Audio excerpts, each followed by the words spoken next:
Hi, welcome to the Andrew Buckle Bookshelf Tour number 11. Mainly Marvel and some DC omnibuses in this one. This has to be one of the best omnibuses. A really comprehensive Walter Simonson, The Mighty Thor. Just dramatic all the way through, spanning epic tales of heroism, treachery, love and war and so on. Dynamic revival. I remember at the time when I got these comics, I just thought they were the best. And the great thing about these omnibus is that I actually missed some of the issues. So it's one of those things you can actually dip in again and think, oh, that's what happened in that story. I don't know why. Sometimes certain months I just didn't pick it up, whatever, for whatever reason. So, but I really love these.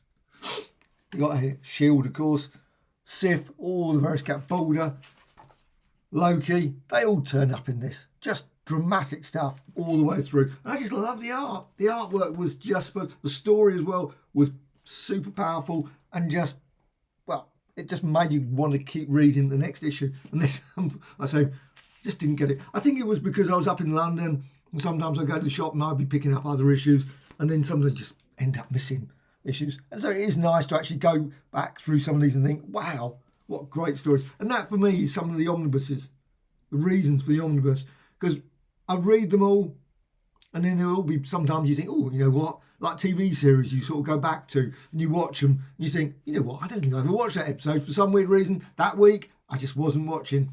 And look at that, I mean, just Surtur, I always never know how to say his name, but Doom 2. Oh dear, Doom 2. Trouble is this volume weighs an absolute ton. I mean, it's 1,160 odd pages. Boulder, they're beautiful. Actually, the artwork changes slightly there. Oh, yes, I was going to say, drawn by Sal Buscema, obviously not Walter Simonson. But again, you've got that dramatic cover there without any of the text. Now, I don't think that the covers are included here. So you've got here, obviously, Hela there, the back and Loki, always turning up all the way through it.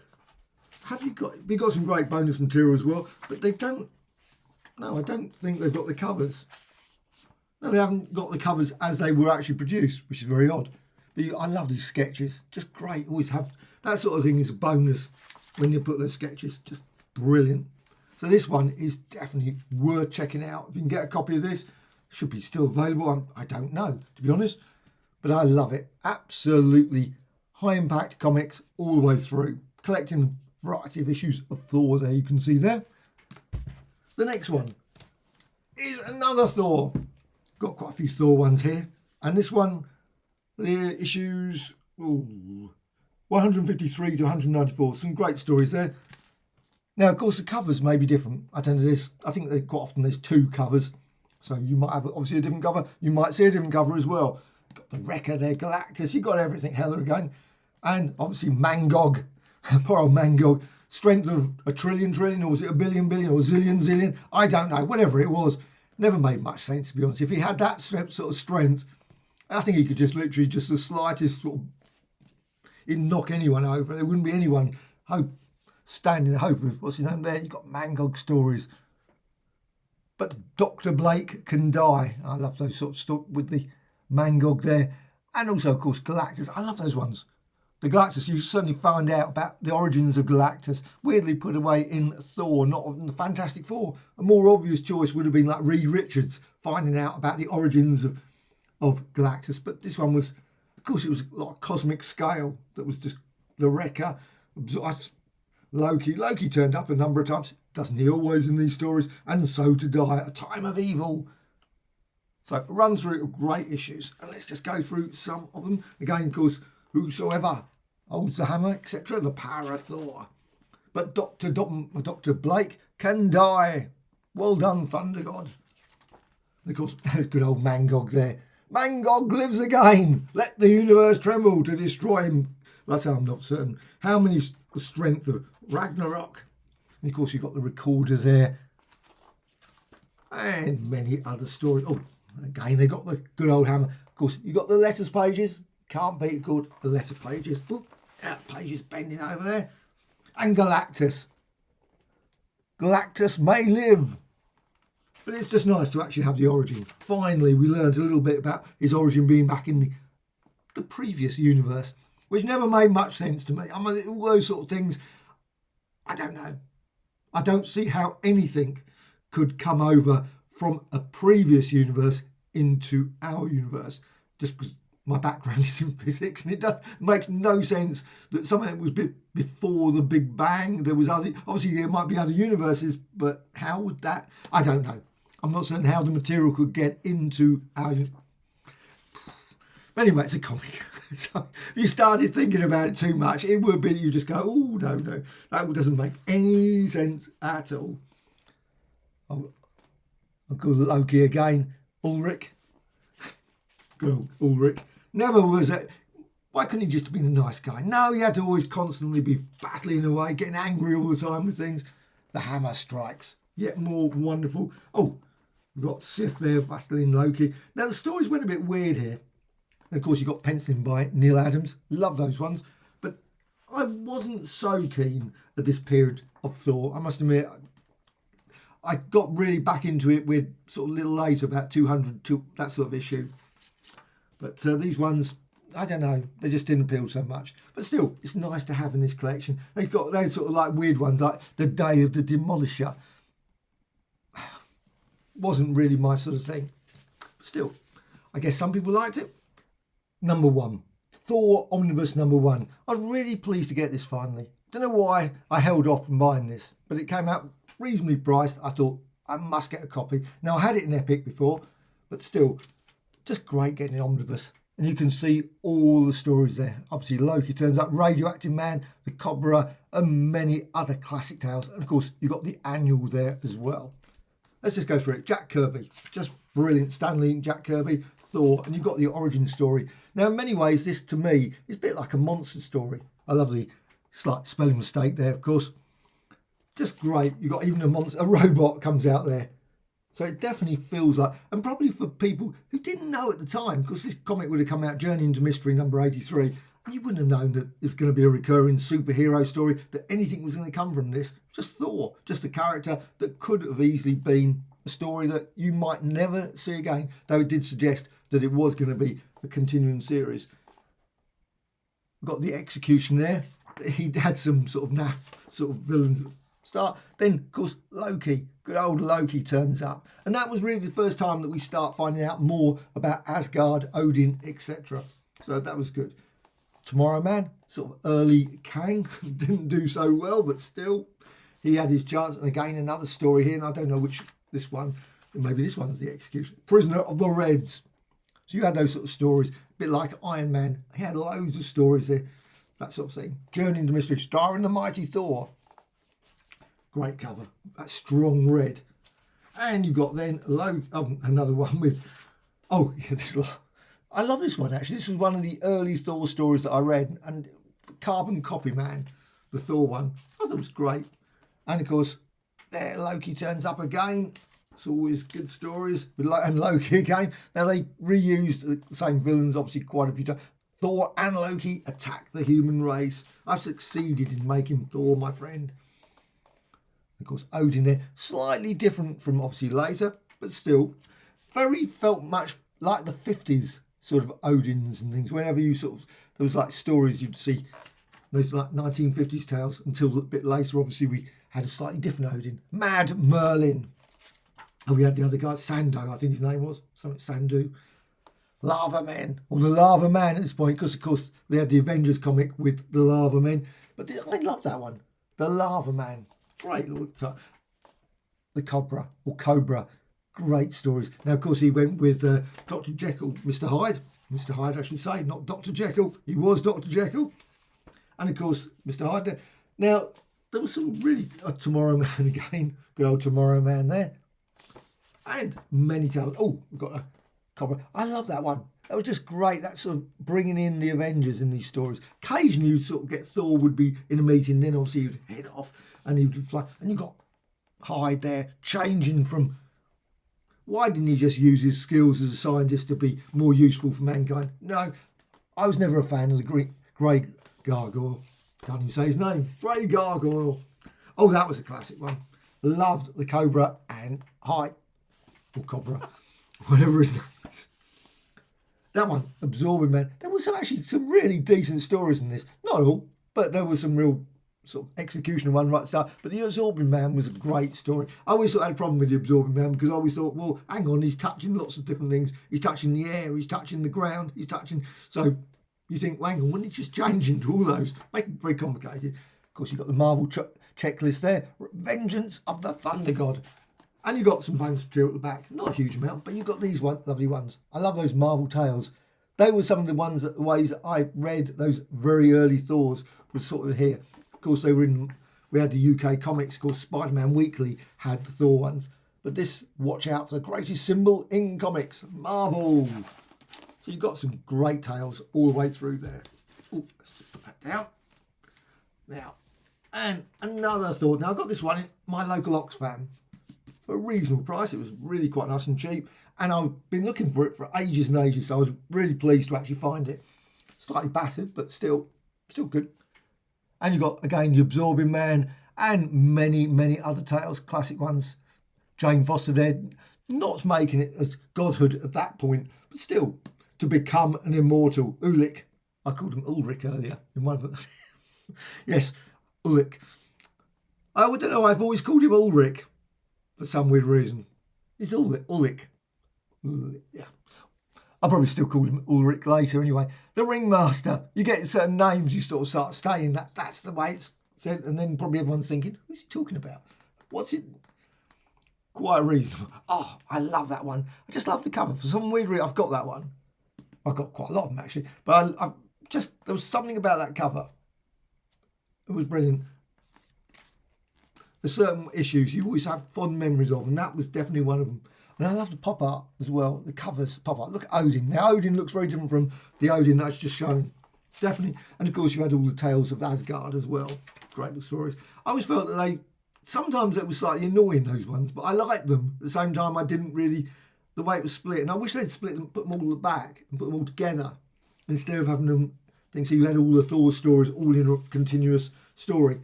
This guy with his Norn stone, his mystic stone I had found. Of course, lots of people might... Vince Coletta's. I never had a problem with Vince Coletta's artwork. Lots of people I know... There's lots of people that screamed about ego, of course. And lots and lots of other great stories. In fact, I mean, that's just brilliant. The voice of the Destroyer done forth as the very mountains tremble. And of course, you've got here, who summons Oracle? Slightly differently spelt Oracle, but still Oracle all the same. Couldn't obviously. Replicas. I mean, what? You're on to a winner with that character called Replicas popping out there. I think you've got trouble coming. You got trouble coming with that sort of character. And of course, got other... Oh, this one.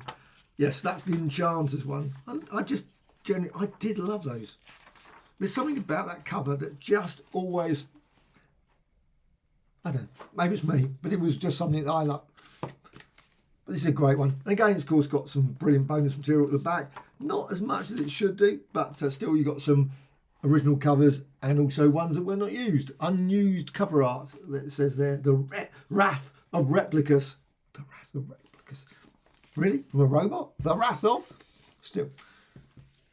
And finally, for this just obviously I'm splitting the videos up because I'm just off to the gym. So Black Widow Strikes. And well, I love these Black Widow stories. I mean, they were just great. Tales of Suspense. Now, didn't have all the issues. It was a bit weird that they sort of skipped on. There's lots of Daredevil ones. I thought, why didn't they include those?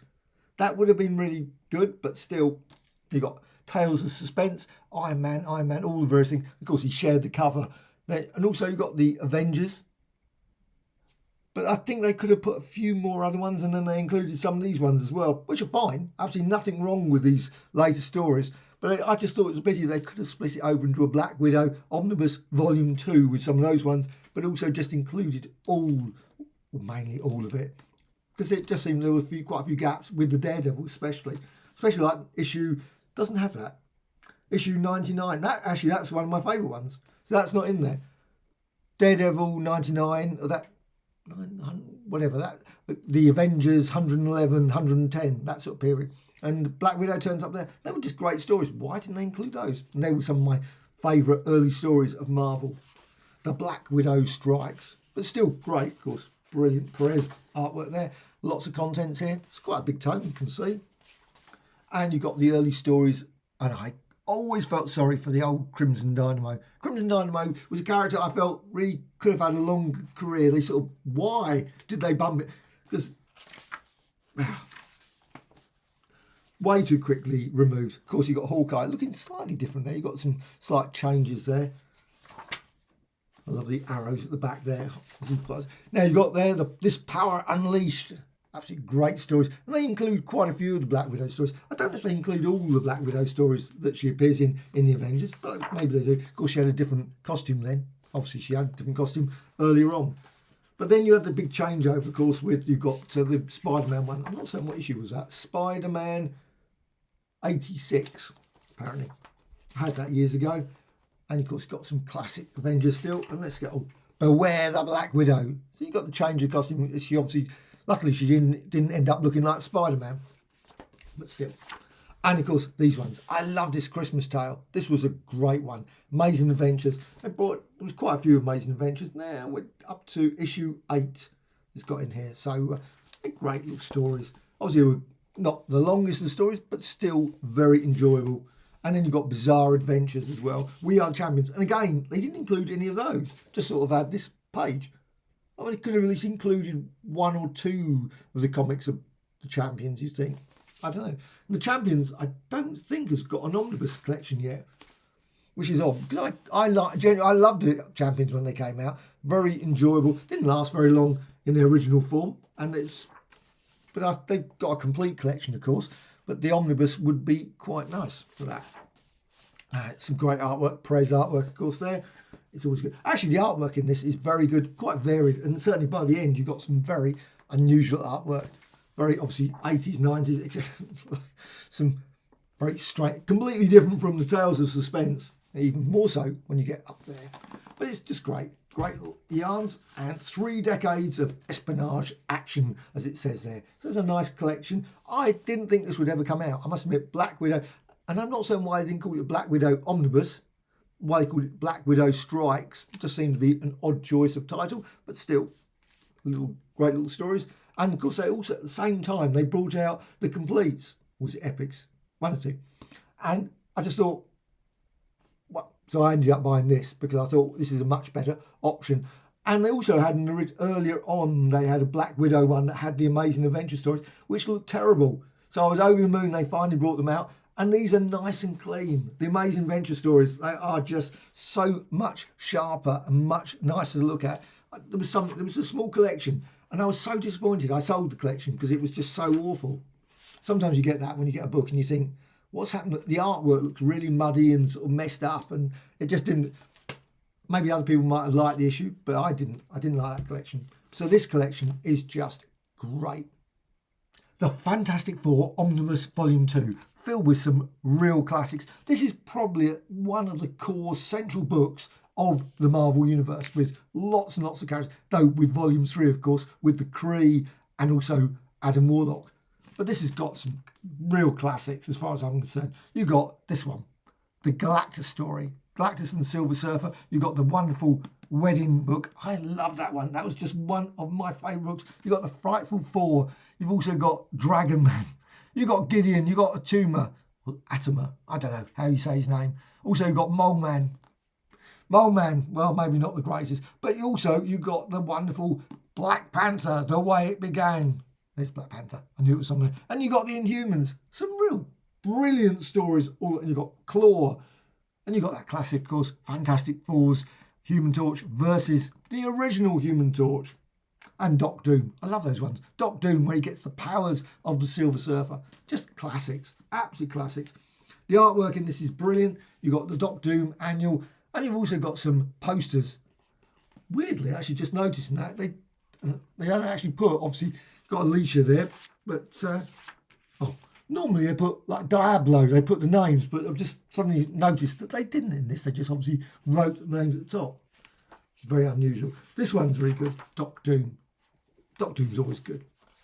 And the Mole Man, I'll quickly flip over that story. And of course, you got the Invincible Man, where we find out that Sue Storm and obviously Johnny Storm, not going to spoil the story. There's on the side of Submariner, because you've got a character that I was never a keen fan of. He could have been a great character. There's just something about the character that just never did anything for me. I suppose they just never developed him, particularly in a way that you felt any sort of anything from.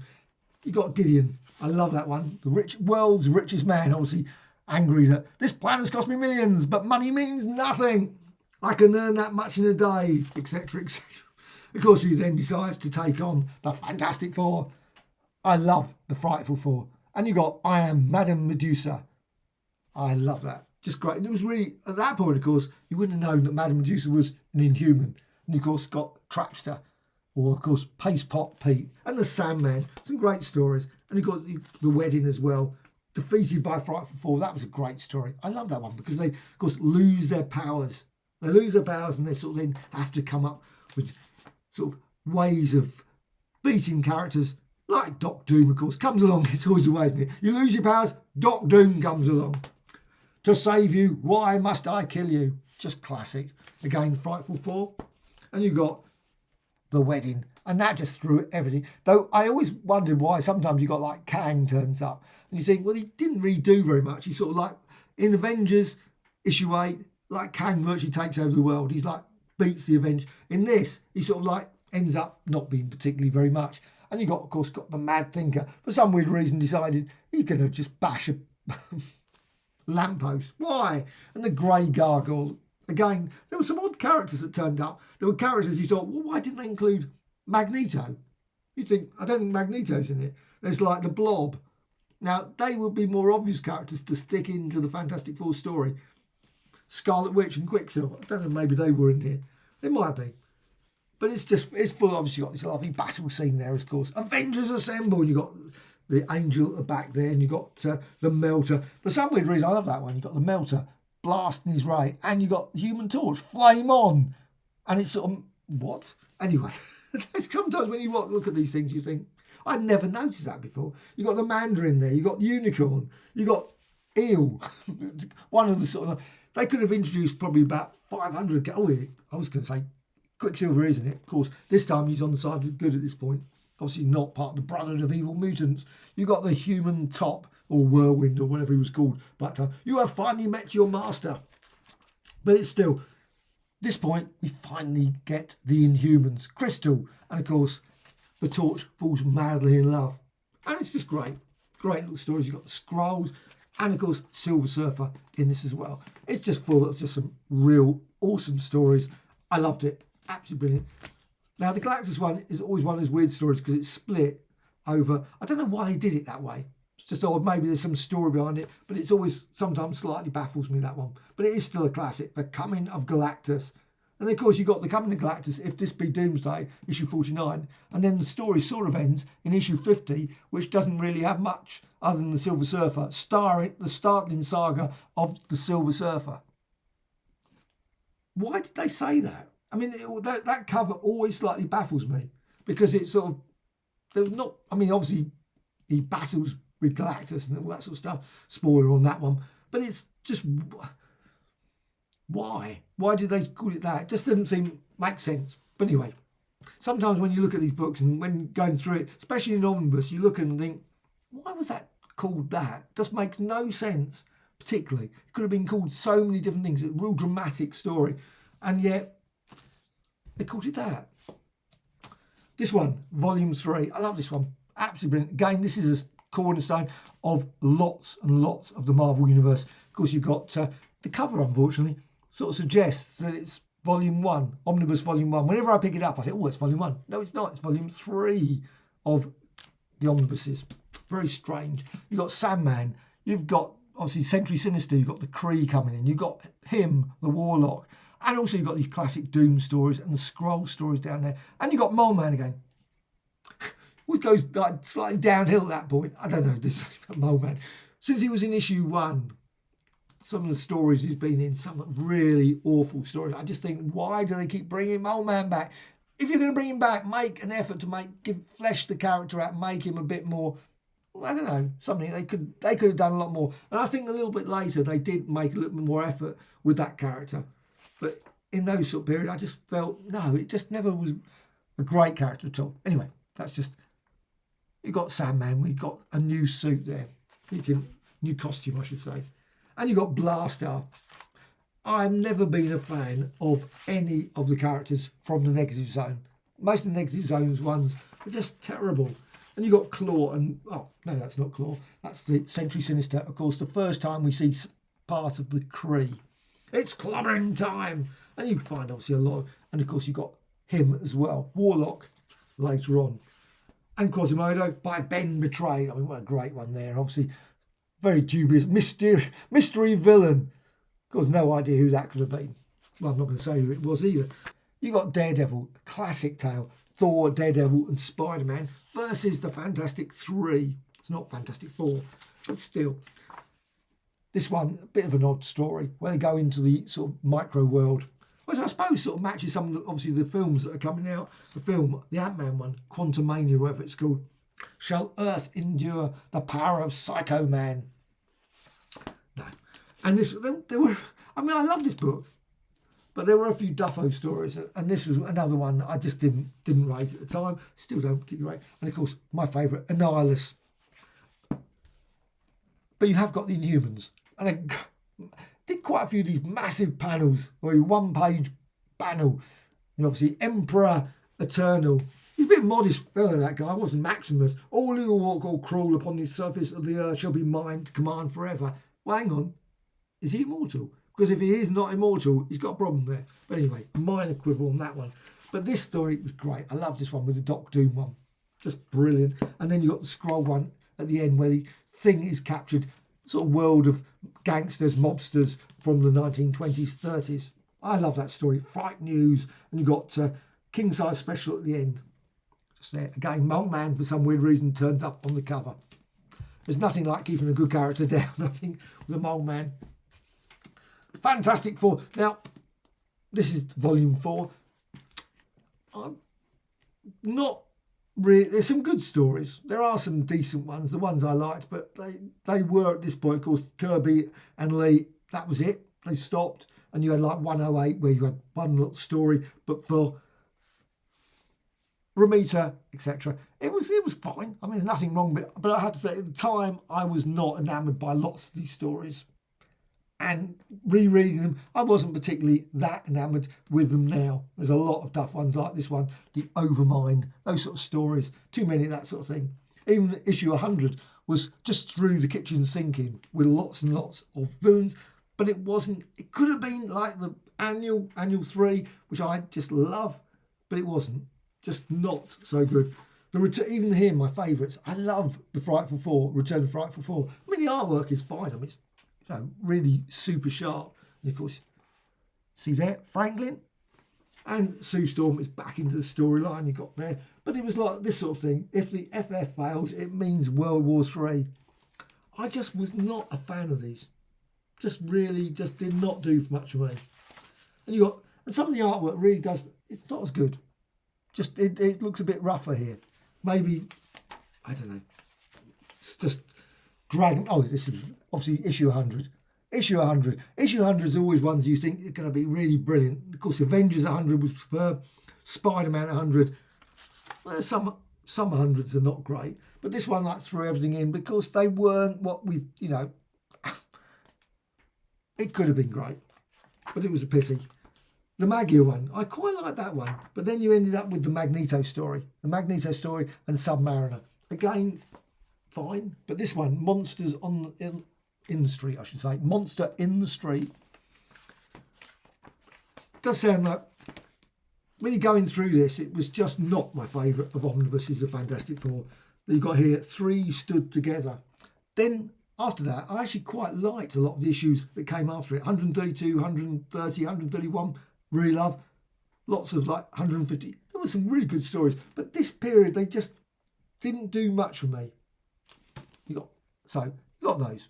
And this runs out at 125. The Monster's Secret. Again, not a great story. I suppose they can't all be brilliant. This is one omnibus that I never thought I'd see. The Guardians of the Galaxy. Now, these are the original Guardians of the Galaxy, not the Groot, etc. But you've got some great stories all the same. You've got the Guardians of the Galaxy, the original one. You've got, of course, Marvel 2-in-1, you've got the Defenders, you've got loads of other ones, Marvel Presents, and also lots and lots of Avengers. Of course, a lot of these sort of collections, you end up with a bit of overlap. So if you've got other Avengers ones, you've probably got those Avengers already. And of course, Marvel 2-in-1, though there's no Marvel 2-in-1 omnibuses as yet, which is odd. I don't know why. Likewise, Marvel Team Up, there are still no Marvel Team Up Epic collections. I think there's only one volume of Epics for Marvel 2-in-1. But the Guardians of the Galaxy, just filled with some just classic stories all the way through. And I had this issue, this Guardians of the Galaxy one, Marvel Superheroes, when it first came out, I think about 5 or 6 times. I don't know, I've lost count. But it was one that you sort of could buy for about 10 pence in a bargain bin for many, many years. And sadly, of course, now it's crazily expensive and I haven't got a copy of it. But it still was filled with some really good stories. You've got obviously all the early tales of the Guardians of the Galaxy, the Badoon, etc. And of course, you've got Captain America and the Thing against the Badoon. That was in Silver Surfer number 2. Of course, the Badoon first appeared. Great tales. Also, you got giant-sized Defenders. I love the Defenders stories when they went with the Badoon against the Badoon. Elar moves mysterious ways. Not the world's greatest of titles, maybe, but still side by side with the Guardians of the Galaxy. I imagine that many people probably getting that probably thought, who? They probably didn't know who the Guardians of the Galaxy were. But you got Doctor Strange there, of course, finds out various things about all the various characters and more Defenders there, of course. But what you do get, weirdly, is you've got bits. And I don't know why they did it in this slight order, but I suppose there's a logic to it. Once upon a time, because it was a reprint in the middle of Marvel Presents, they put the Silver Surfer story, where you got the Badoon and Silver Surfer first appears. Just an odd way of doing it. Now, it's not actually even the complete set of the Badoon. You've got some very slightly rough artwork there. I don't know what happened there. It was really odd. But still, yet more Guardians of the Galaxy. And then we get all the way through to the Avengers stories and Korvac story. I love that story. You've got the early tales there of Korvac. All the way through again, more Avengers, more Korvac. And I am called the Faceless One, and so on. So there's some good stories in this wonderful volume, and it's quite a collection, actually. Now this one, the X-Men Volume 1. Now I haven't got Volume 2, I've got Volume 1. I've got the X-Men ones and various epics, etc. So as yet, I think the Volume 2 one was quite expensive, so I just haven't bought it. But it's a nice volume. And this one, of course, you've got loads of classic Kirby. You've got the Blob, you've got the Brotherhood of Evil Mutants, you've got the Blob again, Eunice, you've got Kazar coming first time, of course, in the Silver Age. Of course, he was a Golden Age character. And also you've got the Mimic, one of those characters that I always felt that they could have developed, done a lot more with. You've also got a few ones like Count Nefaria, but interest got Plant Man, and you've got Eel, etc. But still, the Banshee, of course, who turns up, Re-enter the Mimic, and Cobalt Man, yet another character. There were some unusual stories. I don't know, Juggernaut, of course. I love those early Juggernaut stories. Had those. Stranger as well. Of course, Stranger later on became a more central character to the Marvel Universe. But the first story, you've got Magneto, the X-Men turning up there and all coming in. Of course, at this point, Jean Grey hasn't turned up. But obviously Jean Grey, straight away, hardly done anything. Straight away, they're off on a mission. So they're against probably one of the worst, most evil villains at the time. Certainly Magneto, of course, becomes superhero villain, whatever. Mix of. But you've got the Vanisher, which I always felt was an unusual story. And then you've got the Blob. Got that, the Blob smoking away. Don't think they would put that in there now. But still, the Brotherhood of Evil Mutants. Of course, we end up first. We see, I think, Scarlet Witch and, of course, Quicksilver. Unusual. Slightly different. Definitely. Eunice. And of course, you've got the letters pages, as ever with these. But some great stories. Oh, you mean money? Cabbage Jack. Whatever, I don't ask me. How square can you be? One unusual thing to say to the stranger. Hang on, he's a immortal, eternal, or whatever it is that he is. This is a great one. You got the Juggernaut. First time we see the Juggernaut, of course, the Juggernaut turns up a lot later. And the Sentinels, of course, again, yet another set of characters that turned up quite regularly and certainly changed quite dramatically from those early days. And this one I loved, the Magneto one as well. Some great stories, but perhaps not for everyone. And they had some. I wish they had done more with introducing them to other characters in the Marvel Universe. It didn't really feel that sort of interaction with us. And also, I liked it when they actually had scenes off when they went to a sort of Greenwich Village. Occasionally you had sort of characters would go off to the Greenwich Village. And I enjoyed those actually more. I would have preferred 10 pages of all the stories sort of meeting up with Bob Dylan or something, but they never did that. When Titans clash, of course the super Adaptoid turns up and Mimic. Yet again, the character, I think it should have had a lot more appearances. And sadly, of course, later on in the Hulk, there was a... But still. Oh, this one's brilliant. This is the X-Men. Now, this one is the Uncanny... Now, they've got different... This one's just called the X-Men, which is always odd. I suppose it wasn't called the Uncanny X-Men at that point, was it? Now it's the Uncanny X-Men at the top. Never really noticed, I suppose. I never really even saw the fact that it was called X-Men or the Uncanny X-Men. I always thought it was the Uncanny X-Men all the way through. But anyway, but of course you've got these classic Phoenix stories. And I love that Phoenix story. I've still got that one, the double issue there.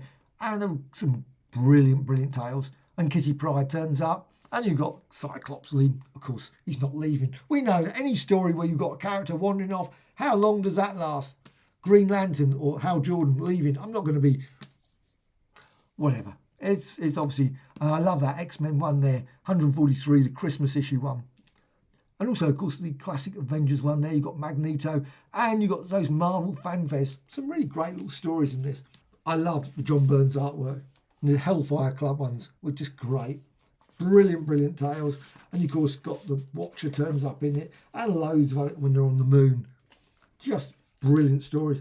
Ooh, you got here, welcome to the X-Men, Kitty Pryde. Hope you survived the experience. And that was issue 139. Something wicked this way comes. Of course you got Alpha Flight there. And they were just great. Absolute. Of course the Future ones. I thought they were brilliant. So I loved that when that came out. Still got those issues. And I was just perfect. But the Christmas one was always a favourite. And you've got many other stories all the way through. Let's just quickly flick. Oh, you've got obviously the Avengers there. I think that's the Rogue one, isn't it? Rogue issue. And Blob turns up in that as well. But it's a great volume. It's quite a hefty volume, as with many of them. And you've got here, you've got Marvel Fanfare, you've got Marvel Treasury Edition, you've got Marvel Team Up. So you get a lot of different stories in that as well. I've still got a few omnibuses to go through. I haven't finished them all yet. Got some Wonder Woman, also got some Batgirl, and also some X-Men and a few more. And I'll be doing those in the next video. So I hope you found this of interest. If you've got any questions about any of the books, if you want more reviews about maybe detailed reviews, please let me know in the comments. Also, any other comments, always great to hear from you. Bye.